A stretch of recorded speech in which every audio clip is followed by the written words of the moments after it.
Hello there. For this tutorial, we're gonna make this guy right here. It's a SuperDuo Bicone chain. I just made this into a bracelet, but you can make it into whatever you want. I normally don't even make them into bracelets. I use it as a strap for a necklace because my necklaces that I make for my shop are normally pretty large, and I like to have a very sturdy strap.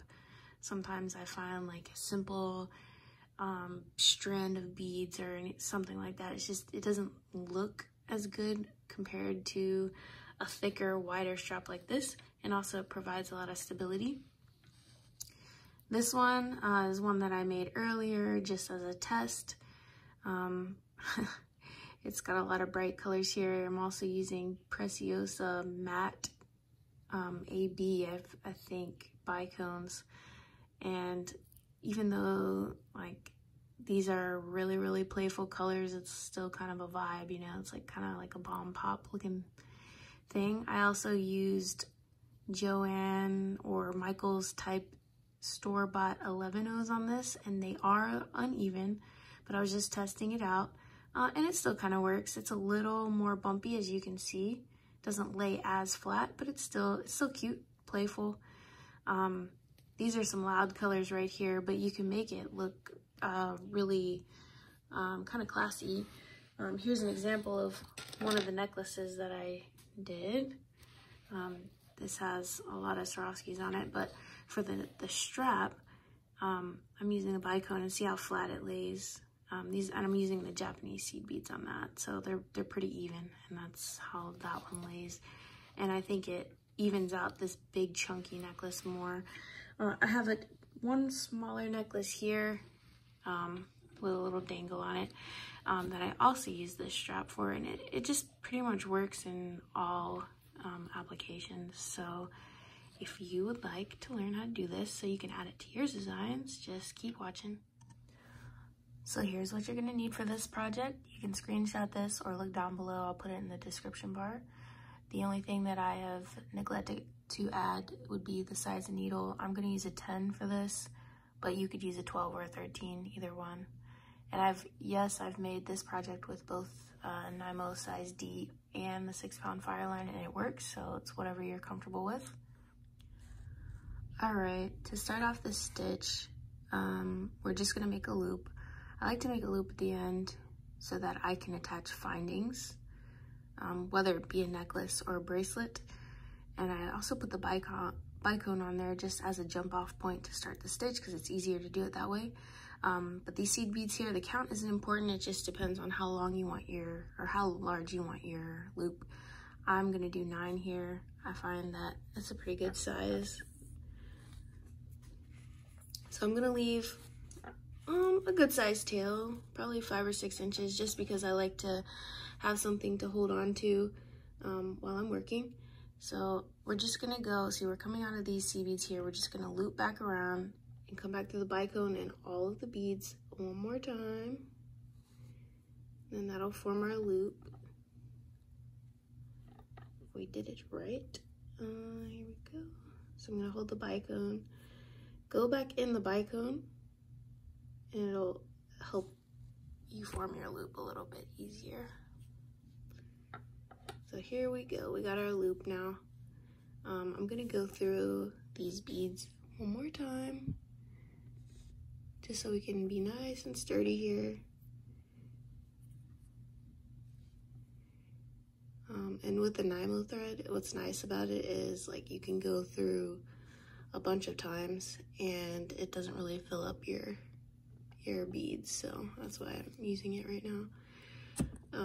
So I'm gonna tie a knot here where these 2 strings are meeting here. I'm just gonna tie a knot just to make it a little more stable, just an overhand knot.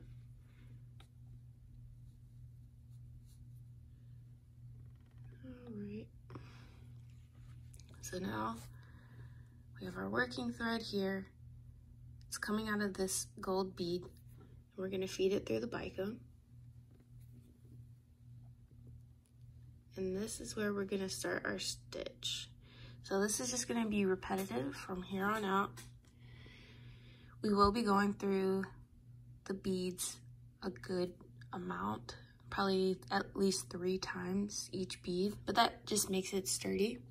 So our pattern is going to be an 11-0, SuperDuo, 11-0, SuperDuo, 11-0, SuperDuo, and then an 11-0. So you're going to have 3 SuperDuos with an 11-0 on both sides. So we're coming out this side of the bicone right here. We're going to go make a loop, pull it through, make sure everything's tight, and this is what you're left with. You're going to go through, it's very flimsy right now, so you're going to go through it again a complete time.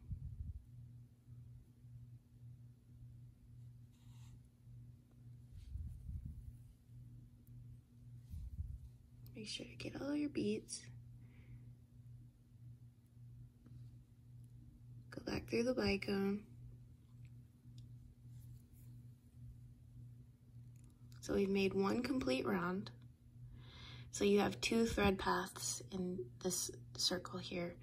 So we're gonna need to go around, feed our needle back through to this SuperDuo here.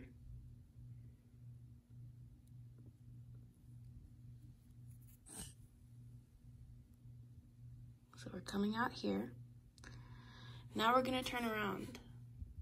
So we're gonna pick up 3 15-0s just to hide our thread path and step up into the SuperDuo right here. Now this is our embellishment round. So you see how that hides that thread path? Just makes it look neater. You don't have to do that if you don't want to. So next, we need to fill this gap here. We're gonna use a bicone and 1 15-0. Feed it on like this. Gonna go through the middle SuperDuo, and it should just pop in place right there. We're gonna mirror that. So we're gonna pick up a 15-0 and a bicone, then feed it back through the SuperDuo, and it pops right in place like that. Then you have your 15-0 to step down back into the SuperDuo. So you have 3 15-0s on your needle just to hide that thread path. We're gonna go back into this bottom part of the SuperDuo here, feed back in. Everything should pop into place. Now we're gonna feed this around again because we want to reinforce. Sorry about that. We're back into the bottom of the SuperDuo.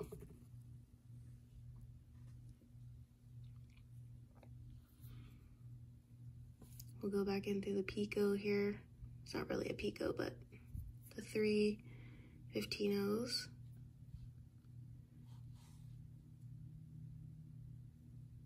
I'm gonna turn it just a little bit back into the SuperDuo here.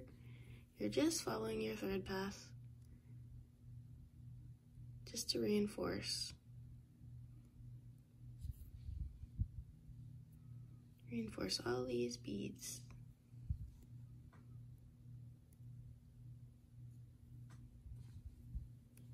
Go back down.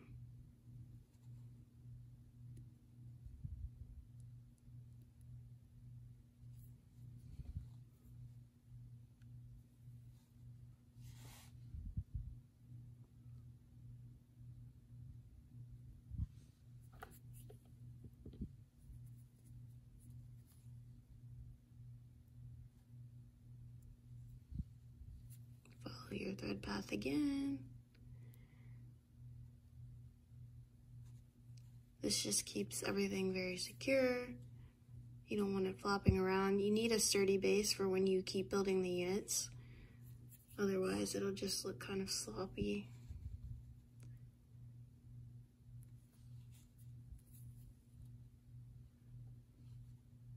So this is our second time through all the way.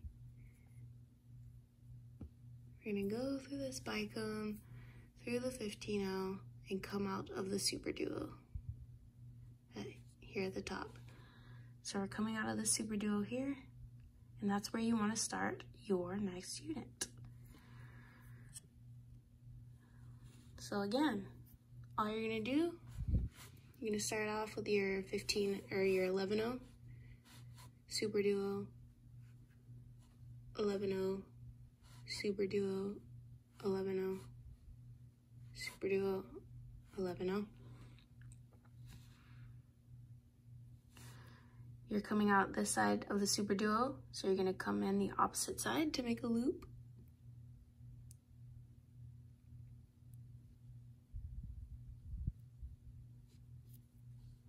To make a loop here.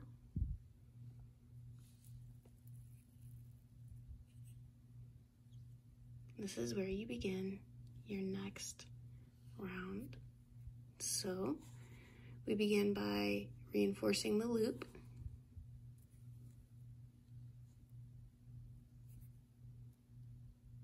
One full time.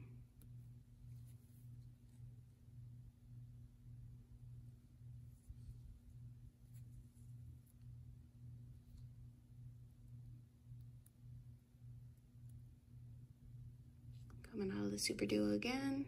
Make sure to miss that 15-0 that's in there. That's not part of our loop. Go back through again, and it looks like we're gonna reinforce a third full time, but it's actually just about 3/4 of it. We're just getting over to the SuperDuo right here.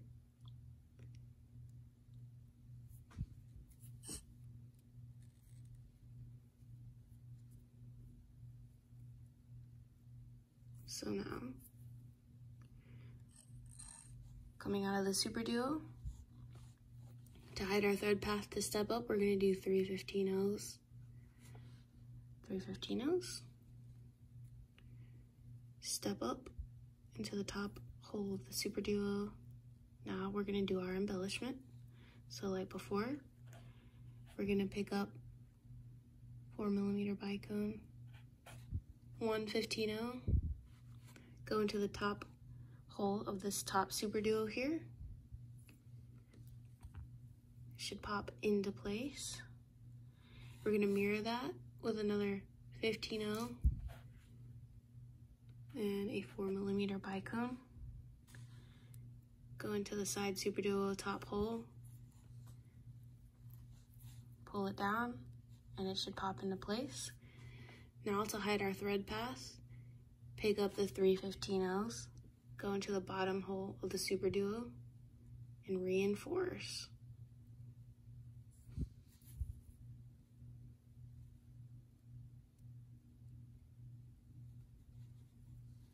Just gonna follow your thread path, go all the way around.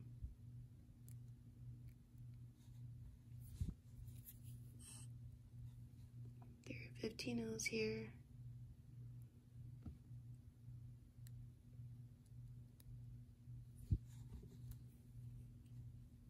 So your bicone. 15-0, SuperDuo 15-0.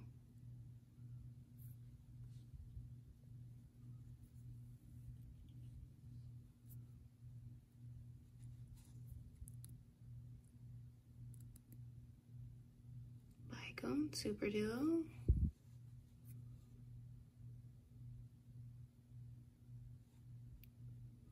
Your 3 15-0s. Back to the bottom of your SuperDuo.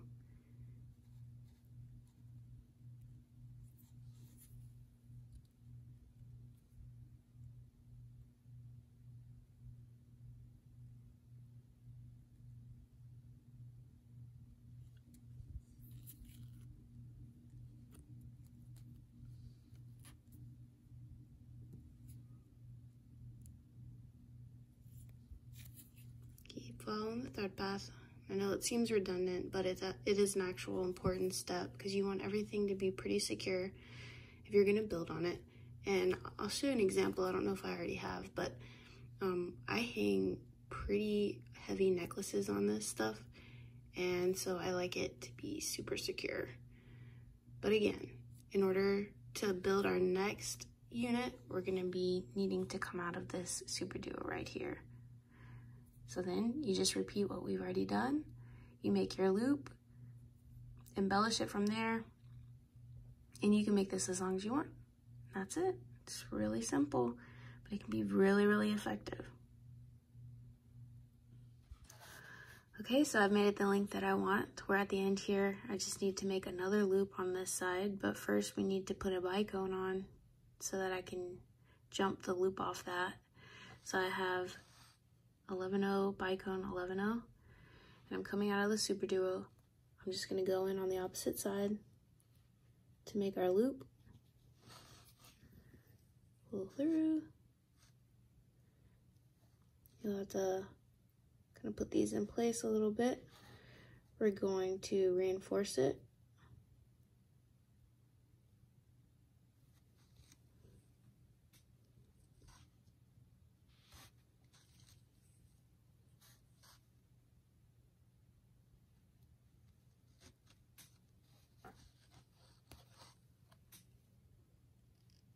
That should be good enough for us to start. So we're gonna go up, go out the bicone right here. This is where we should be coming out. Okay, for this loop, I'm gonna make it the same size as the other one. So I'm gonna put 9 11-0s.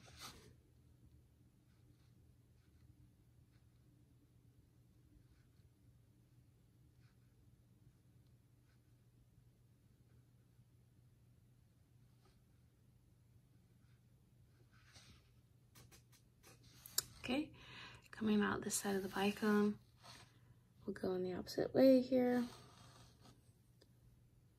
and we make our loop. I'm just gonna reinforce this, and then we'll put on our toggle clasp or whatever clasp you wanna put on, and I'll meet you back. All right, so I finished the loops here, as you can see, the beaded loops, and then I attached a jump ring and then a magnetic clasp that goes with the jump ring, and that's it. That's your bracelet. Super easy to do. Love to see what you guys come up with, colorways and all that. For the bicones, I'm sure you could use other beads. You could use pearls, fire polish. Just give it a go, see what you come up with, and happy beading.